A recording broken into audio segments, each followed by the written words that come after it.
Welcome to the Voices from the Touchline, the podcast where we go beyond tactics and training sessions to explore the deeper human stories behind football.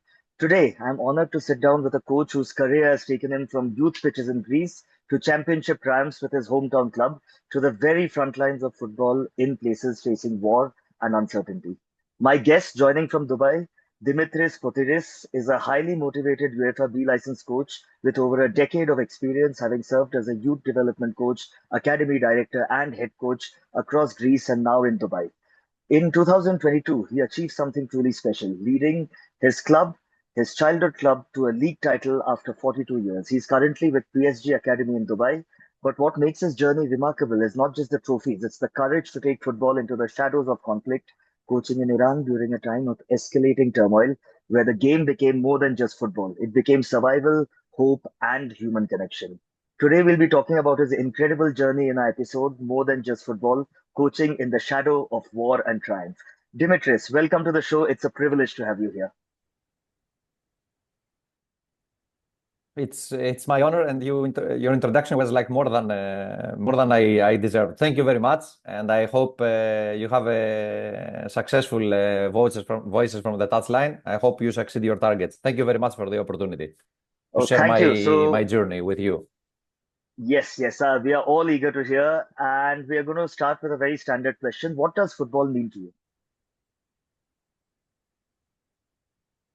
Football, eh? Football. I wanted to share. I will tell you a personal story and share with your audience and with you personally. I consider you my friend.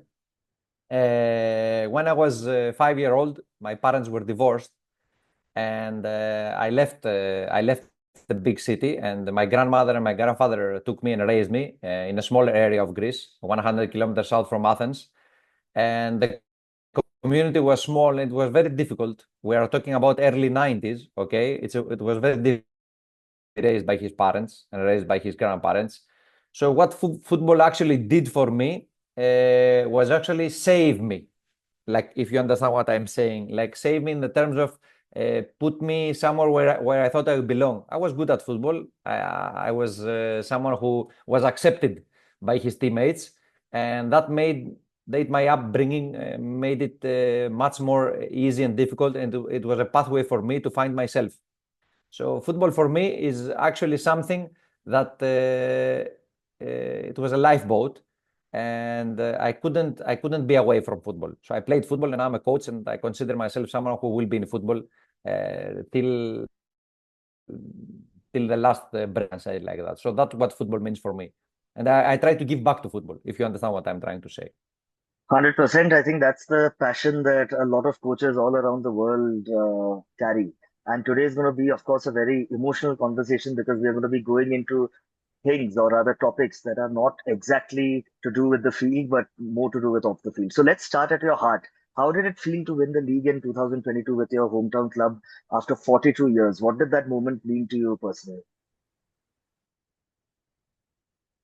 So to pick it up from my first statement, so imagine a young kid who grows up in a small community and watches this team play and plays in the academy. So imagine I was dreaming that I wanted to achieve something with this team. Okay, my football journey took me to other teams in Greece, across Greece, but I always felt that I wanted to do something with this team.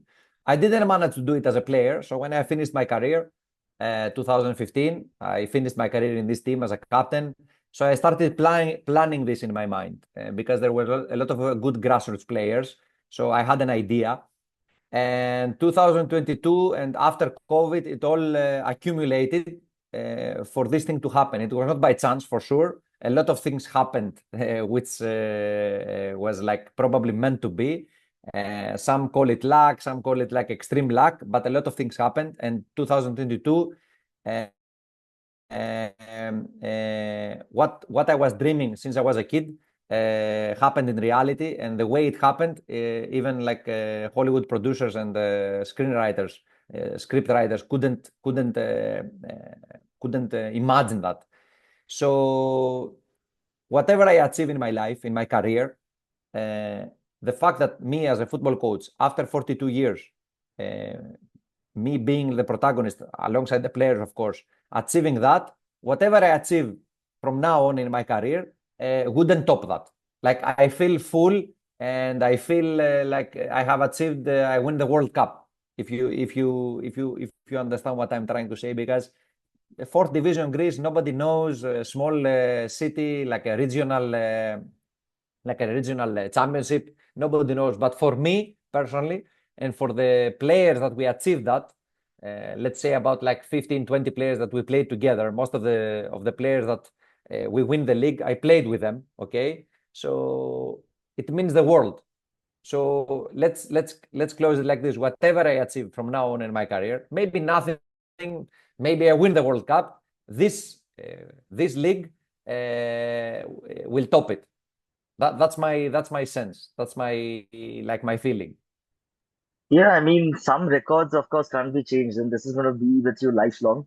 But then after that, you went and did something even more special. So in the summer of 2025, you chose to go to Iran, which is a country facing escalating war and turmoil. So what pushed you to make that decision? That's a difficult question in terms of like the war escalation there and the turmoil. To be honest, when I started coaching in 2016, I had an idea about football. I had my passion about football. I know why I wanted to be a coach because I wanted to be part of football. But this decision I made on May of 2025, 3 months ago, 4 months ago, it was the best decision, the best career decision I made in my life, going in this camp during this time, because there I realized why I want to do this job. Like going there after 10 years of coaching, watching these kids, supporting the coaches, supporting the community there in Tehran. There I realized, and even though I consider myself someone who is humble and like not someone who is like very open and with social media, there I became even more humble because we are talking about a very different situation, and be part of a camp with this academy. And the truth is that in February there was no war, turmoil, and there was nothing. It was just a simple. Of course, Iran is poor. Of course, Iran was part of some like escalation and turmoil in general, but there was no war. Okay, so when I revisited on June, on July, I see very different situation. I see people. How can I say? I can't find the words. I see people broken. I see kids not even smiling because the shadow of war was like still like very early. So after I went on February, just to give you like a context of me being there, after I went on February, the people were very, very happy with me. I brought energy. I brought like my experience from Dubai, and we had a good connection. So after I left, beginning March, they offered me to go again on the summer. So I signed the contract, everything. The people came here. I met them here in Dubai. Everything was ready. We were planning for the camp. And then, beginning of June, this war escalation thing started happening with Israel. Okay. So there was a lot of uncertainty about me going there. Some of the people and some of the coaches were asking me like, please don't come. The situation is like this. There is no way that we're going to play football. And my initial reaction, to be honest with you, was like, if planes fly, if flights will resume, I want to come and I want to support. I didn't know why I was saying that. It's not that I was not afraid. Of course, I was afraid, but I wanted to support the kids and I wanted to support the coaches because when I was there in February, they treated me amazingly with professionalism and they welcomed me and I had a very good experience. So I wanted to support. So luckily and fortunately, flights resumed after 7 days after the war. So they booked me a flight and I went. And I'm telling you, this was the best decision because what happened there for me solidified my decision 10 years ago to be a coach. And that trip is going to make me push even more in my career and try to help and support much more the situation. And a quick example.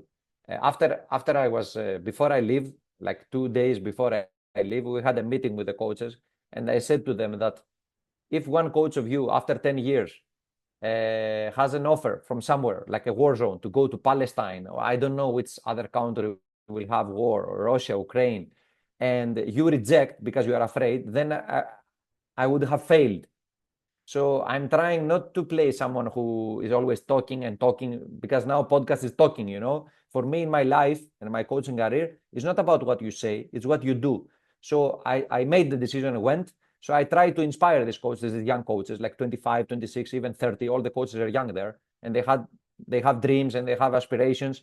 So me going there, I try to inspire them. Nothing more, nothing less. No more talking, no more like saying and methodologies and how to. It gave me a lot of confidence personally, and I hope I gave confidence to them.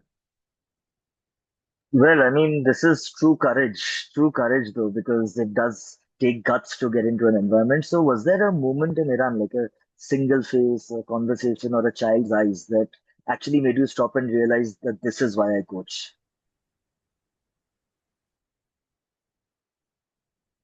Yeah, there were a lot of moments, to be honest. Every different location the academy has like 6 different locations around Tehran. Every different location that I went back in February, and I revisited again now.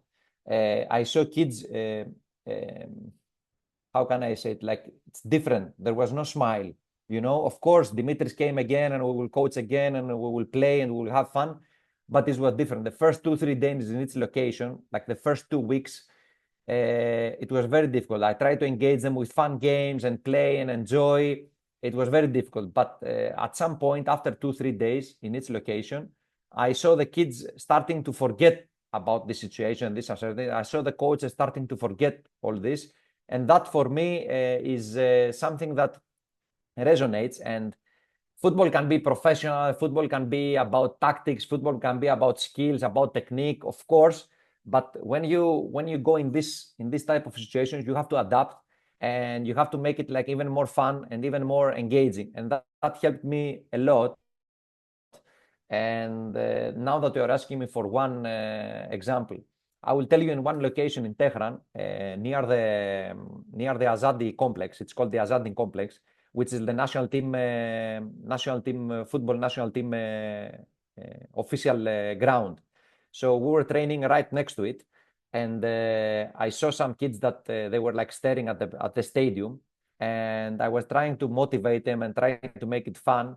So we were trying to emulate like the World Cup final between Iran and Brazil. So we're telling them that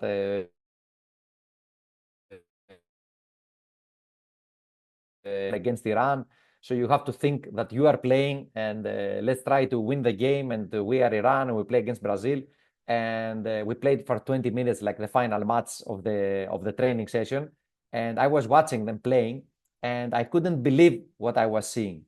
I couldn't believe what I was seeing, because it was like they were there. You know, they were playing. They were playing the match like 7 against 7. It was under 11 and under 11 group. They were playing 7 against 7, and it was like I was watching the kids emulating the World Cup final. And for me, like the game was 1-1, and one team scored the goal. And after that, we didn't resume training. It was like finished. They were celebrating, running around, and for me, that was something like I still get emotional. I get goosebumps, because it's like you can have an impact as a coach. You know, you can have an impact as a football coach, and you can change something like right now. You know, and that was something that it will stay with me. You know, if I can get you now there, you understand. You are a coach. You understand. It still get me goosebumps, like a simple training, just normal training in one location in Tehran, 15 kids playing and thinking that they were playing like the World Cup final against Brazil, you know, and playing like there is no tomorrow. That stays with me. That example stays with me, and I will keep it like in my heart and in my mind for a lot of time. I think the key takeaway here is that you got that patriotic side out of the children just by a simple intervention like this. So that's really amazing. And now you did touch upon it a little bit, but when you first landed in Iran, what was your first impression, like emotionally and physically? To be honest, there was fear. There was fear at some point when I was driving from the airport, because the airport of Tehran is outside of Tehran, it's around 1 hour from the center of Tehran. At some point when we were driving, and I had one technical director and one admin from the academy that came and welcomed me. While we were driving back to Tehran, they started saying to me that like this building was bombed and this building was bombed, and here there was one resident area that was bombed, and I started feeling like awkward because these people were trying to welcome me, and they were telling me that this place was bombed. I started immediately getting into the mood, you know. So while I was there, like the first 2 3 days, and we were driving around to go to different locations, they were saying, you know, you see this building, this was bombed, and that was really devastating for me in the beginning. And I tried not to let it affect me, and I tried to think only of football and how can I make their life better through football. But to be honest, I was very afraid in the beginning, and I was devastated seeing simple people and normal people who has nothing to do with politics and all these like politic games and the war games, losing their lives, and try to like the people who were alive trying to go on with their lives. Devastating and fear, devastation and fear. That was my first feelings. So you feared for your own life, right? Of course, you can't. You Yeah. can't. You can't avoid that. At some point in the first 2 3 weeks, to be honest, there were sirens. There were some like fear mongering on the air. You know, we had some directions to lead to some bunkers in some locations that we trained. We had to lead to some bunkers. Uh, it was not easy. It was not easy. But my faith in football coaching that can have an impact kept me going. And the key takeaway here is not me, to be honest. And I was telling this to these people all the time. It was not about me. Of course, this podcast is about me sharing my journey. But the true takeaway from this is that these people, the true courage is on these people, the simple people, the everyday life people that took the bus, go to the work, took their car to go to their work. The parents bring the kids for training. This is the true takeaway from this podcast, I think. And it's not about me taking a decision to go there. It's about these people who didn't run away, because a lot of people migrated. They left. They came to Dubai. They go to US. They go to Canada. The true courage of these people who stayed to support their families, support their country, and keep the country going. That's the true courage for me, Ryan. Yeah. Well, I mean, this is gonna get more and more emotional. So, what was the most heartbreaking thing you witnessed during your time in Iran, and how did it affect you as a coach as well as a human being? The most heartbreaking thing is in one location north of Tehran, near the mountains. There was the location there, the football pitch. It was a five-a-side pitch, so it was not a lot of kids. Usually, like small kids from 5 till 10. That was the location there, and right across the location, you could see, like while you playing football, you could see two big buildings complex. They were bombed, and they were trying like to fix them. So I was, when you coach young kids, you always tell them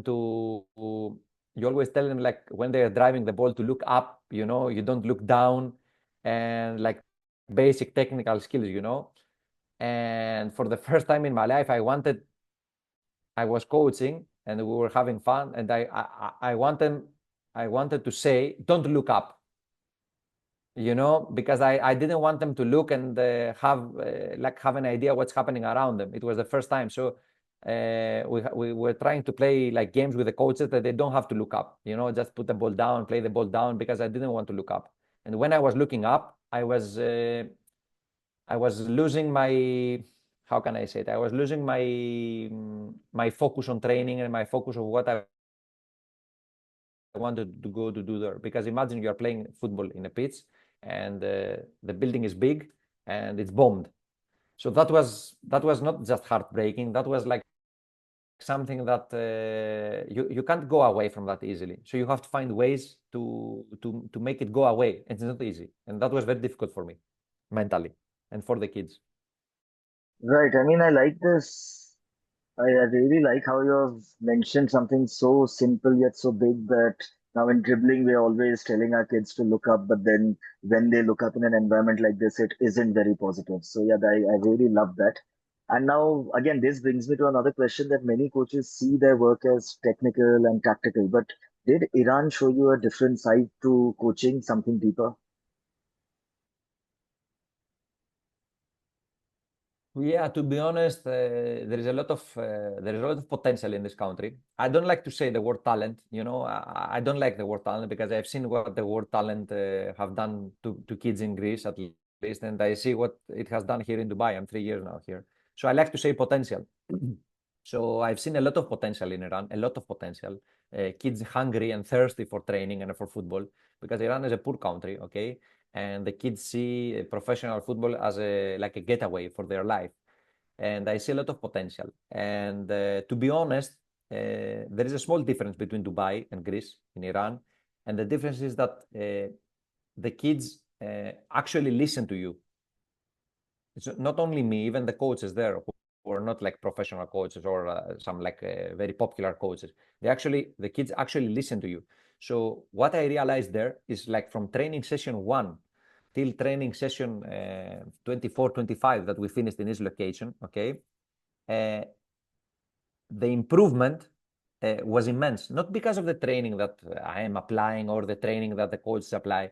It's just the program that the kids had and the improvement they had.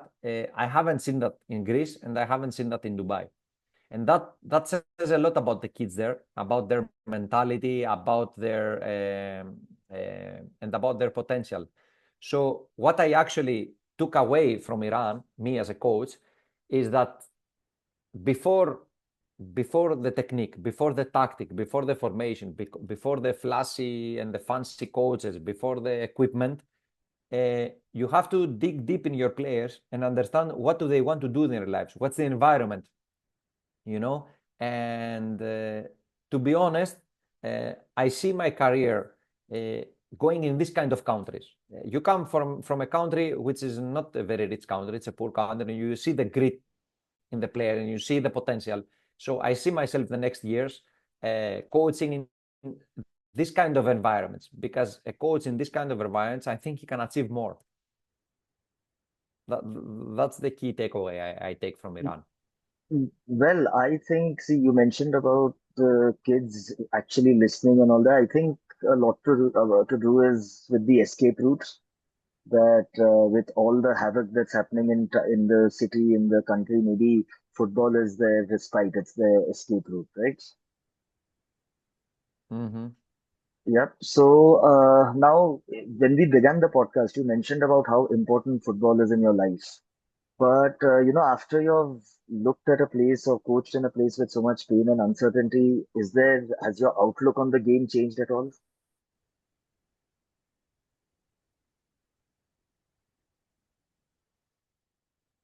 The outlook of the game. That's a good question. Uh, to be honest, uh, I think football is a universal and pure. Of course, you can see some like some trends now with technology. You can see like you can break it from the top, from the Premier League to the last like league in the world. You can see some trends. But to be honest, what has changed in me is that I put more percentage in the human aspect, and I will put less percentage in the tactical and the technical part of football. Before I go to Iran, I was like 51-49 in my mind, like 51% the human aspect and 49 in the technical and the formation and the building of the team and what you have to do in the pitch.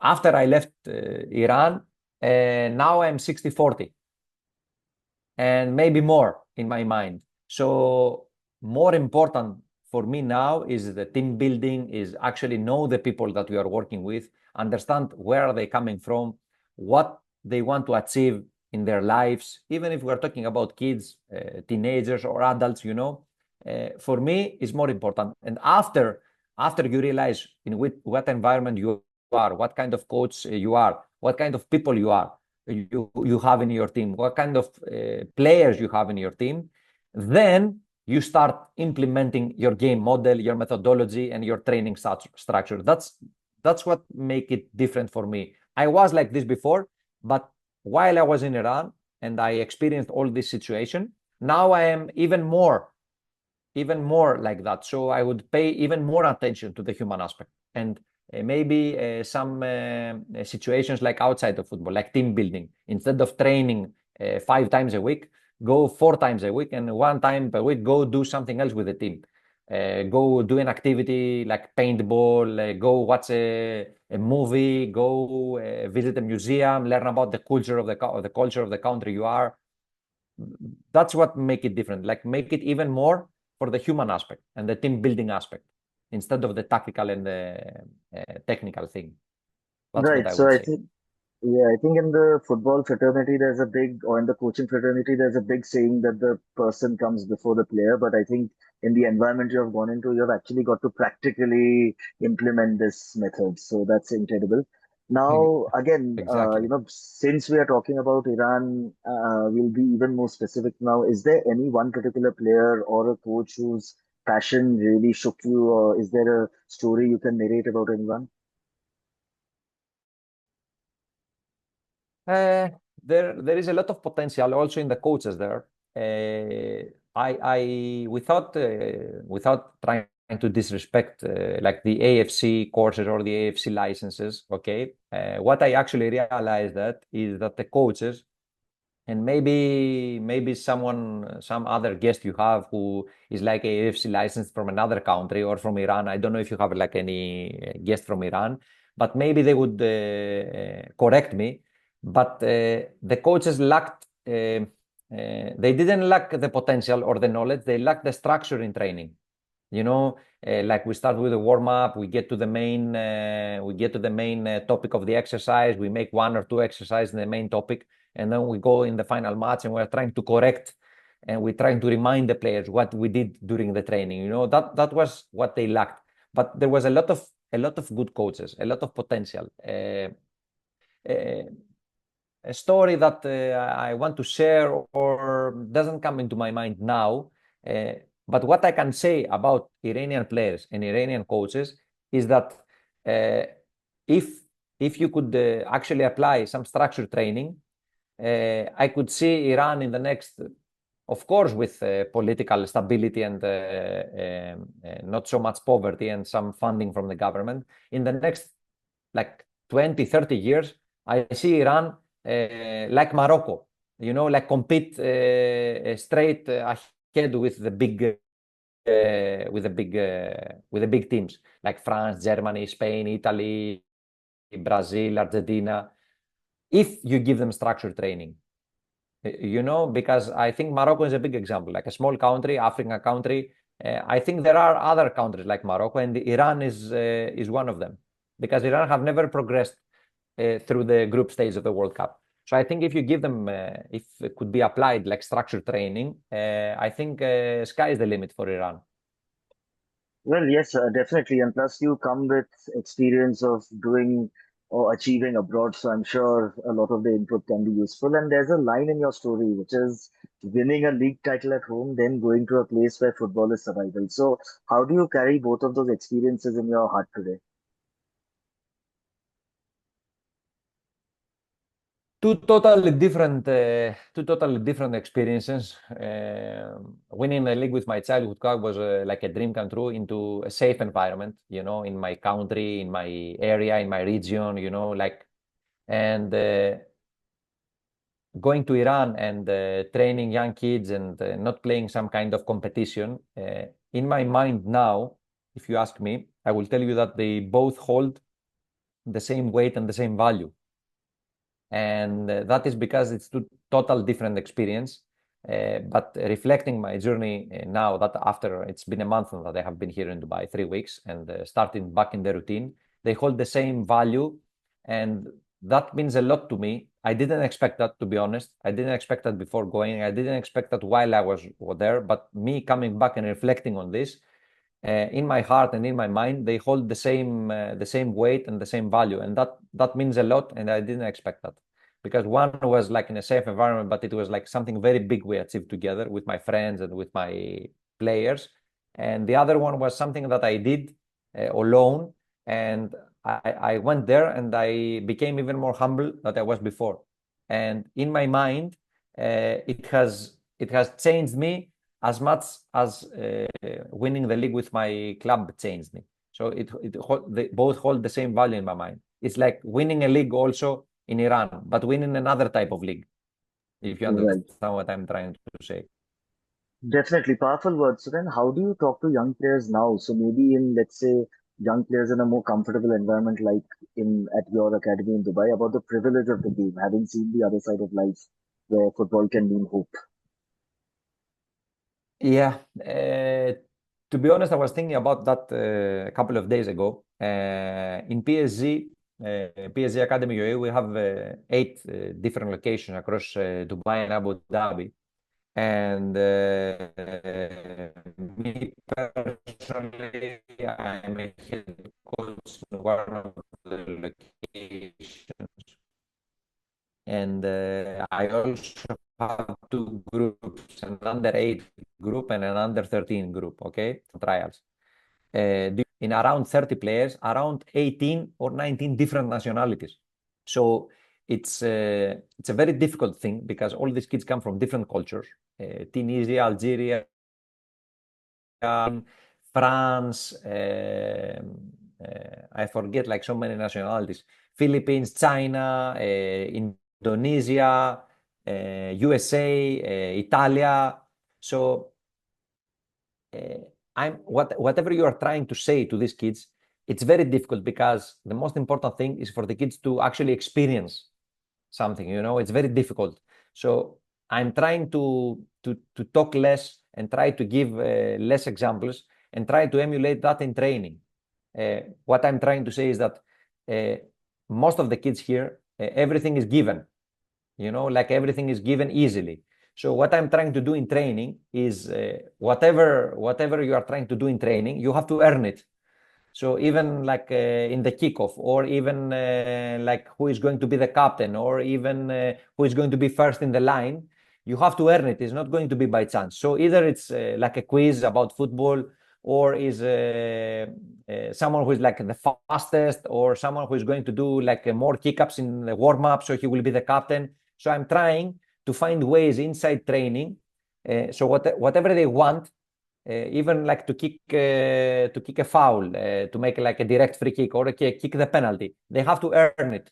So I'm trying to change the narrative in Dubai and UAE in general, where everything is given. So you have to earn it. And it's difficult for the kids because it's not easy. They haven't been accustomed to that, and they can't relate to that. So when I make a question like a football quiz question, who win the World Cup in 2018, for example, and the kids, like one kid knows and the other doesn't know, the other kid will say it's not fair, and I say no, it's fair because you should know about football. You love football, so it's not easy, but I try to say less and I try to do more in order for them to understand that nothing is given and everything like they have to fight for.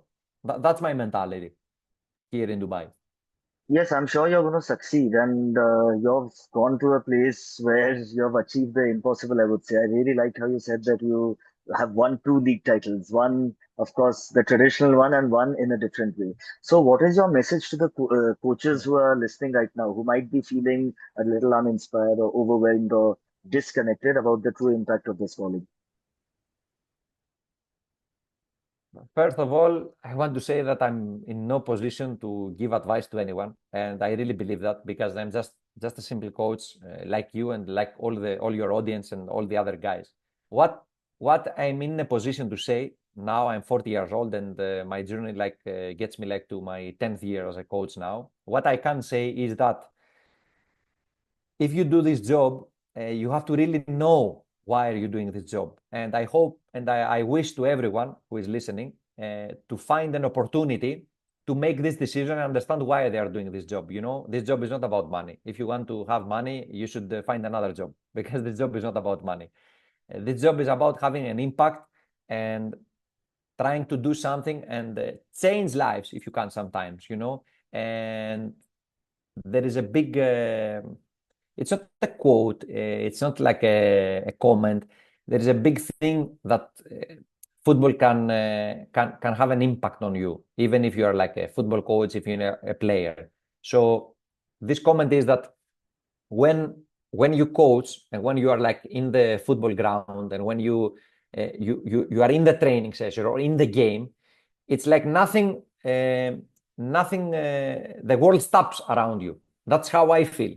And to the coaches that are uninspired and thinking about external problems of football, like the president didn't pay me, the parents always complaining during training and during the match, the world stops. And for me, it's like you are in a bubble, and I love being in this bubble.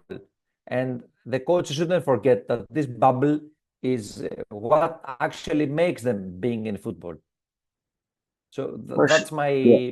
I couldn't say it advice, but this is what actually makes football being what football is. Well, Dimitris, I think this was amazing. This was, again, talking about non-related football matters in a football environment, and this is definitely going to be inspirational. And yes, a big thank you to you for your time. I mean, this is definitely going to be changing the perspective of a lot of audience listeners. Yeah. Share with your audience. I hope and I wish Voices from the Touchline to reach the heights. And I wish to you personally good luck and the best for the rest of your career. Thank you. Pleasure having you. Thank you, Ryan. Thank you.